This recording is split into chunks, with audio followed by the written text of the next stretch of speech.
सावधान, इस चेहरे को गौर से देख लीजिए। इसने न तो कोई ताला तोड़ा, नहीं जेब काटी, बस एक क्यूआर कोड बदला और उस चांदी चौक के शोरूम से उड़ा लिए 1.40 लाख। क्या इस फिल्मी ठग की पूरी कहानी सुनिए खुद डीसीपी राजा बांटिया से। हमारे पास 13 दिसंबर को एक मैटर रिपोर्ट हुआ था। उसमें एक कस्टमर चांदनी चौक की एक लहंगे की शॉप पे शॉपिंग करने आया था। वहाँ पे उसने कुछ खरीदा और उसका 1,40,000 का बिल बना। तो उसने क्यूआर कोड मांगा और उसने 1,40,000 रुपये ट्रांसफ़र किए 2 ट्रांजेक्शन्स के अंदर। पर इसमें उसके अकाउंट से तो डेबिट हुआ, लेकिन जो दुकान वाले हैं उनके अकाउंट में वो क्रेडिट नहीं हो पाया। तो ये लगा कि उन्हें साइबर फ्रॉड है, उन्होंने रिपोर्ट किया और हम लोगों ने इस पे फिर तफ्तीश शुरू करी। तो उसकी जो पैसे गए हैं उसकी हमने मनी ट्रेल को फॉलो किया और देखा कि जिस सस्पेक्ट अकाउंट में पैसा गया है, हमने उससे व्यक्ति को ढूंढा जो जिसका ये लिंक्ड अकाउंट और नंबर था। उसके बाद हमने जयपुर के पास चाकसू करके एक जगह है, वहाँ पे गांव में हमने रेड किया और इसको पकड़ा। ये मनीष नाम का व्यक्ति था, 19 साल इसकी उम्र थी। तो इससे जब हमने पूछताछ की और इससे जब और फर्दर इन्वेस्टिगेशन किया, तब सामने आया कि इसी ने ये ठगी करी है और इसका एमओ, इसको एक वेट्टैयन करके साउथ इंडियन मूवी थी, उससे इसको इंस्पिरेशन मिली कि क्यूआर कोड को चेंज करके ठगी की जा सकती है।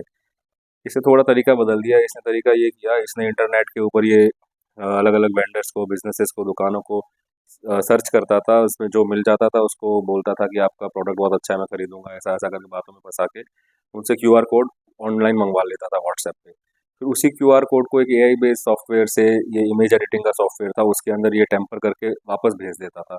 उसमें होता क्या था, फर्म का नाम तो वही रहता था लेकिन क्यूआर कोड नीचे टेम्पर हो गया। तो जिसके पास आया है वो बहुत मोस्टली उन लोगों को लगता ही नहीं था कि हमारा टेम्पर हुआ है, क्योंकि वो देख तो सकते नहीं, उनको पता नहीं होता था कि ये चेंज हो गया है। अब व्हाट्सएप पे अंदर आ गया वो, बहुत लोगों का ऐसा होता है कि ऑटो सेव हो जाता है गैलरी के अंदर, तो उनकी गैलरी में वो क्यूआर कोड फोटो आ गई थी। उसके बाद जब भी कोई शॉपिंग करने आता था या कभी भी कोई व्यक्ति ऐसा था जो क्यूआर कोड मांगता था, और कभी इन्होंने तो क्यूआर कोड वाला जो स्टैंडी होता है वो ना देके किसी ने अगर अपने फ़ोन में दिखा दिया तो ये नकली वाला क्यूआर कोड होता था, तो ये दिख जाता था। तो इससे पैसे जो है वो सीधे ट्रांजैक्शन होके इसके मनीष के ही अकाउंट में आते थे।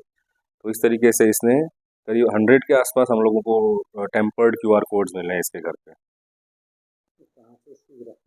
इसकी गिरफ्तारी एक थली गांव है चाकसू तहसील में जयपुर में, वहाँ से हमने इसकी गिरफ्तारी की है। और इसके पास से हम लोगों को मोबाइल फ़ोन तो मिला ही है जिसके अंदर चैट्स हैं, वो सॉफ्टवेयर है और कई ऐसे इंक्रिमिनेटिंग एविडेंसेस जो क्यूआर कोड्स हैं जो 100 से ऊपर एडिटेड हैं, वो सारी चीज़ें हम लोगों को मिली है इसके फ़ोन से। ये अभी देखो ऑन रिकॉर्ड तो नहीं है, बट आई एम 100% श्योर कि जिस तरीके से इतने क्यूआर कोड्स हम लोगों को इसके पास मिले हैं, इसमें ये और भी किसी न किसी पक्का फ्रॉड में ये होगा। और अभी हम लोग लिंक कर रहे हैं जो सस्पेक्ट अकाउंट है, जो सस्पेक्ट मोबाइल नंबर है और इस आदमी का नाम और जो एडिटेड क्यूआर कोड्स हैं उसके थ्रू हम लोग अभी सर्च कर रहे हैं। और डेफिनेटली अगर और विक्टिम्स मिलेंगे तो और केसेस के साथ इसके जोड़ा जाएगा। आरोपी मनीष है, 19 साल का है, जयपुर राजस्थान के पास एक गांव में रहता है और स्कूल ड्रॉप आउट है, 10वीं तक पढ़ा हुआ है।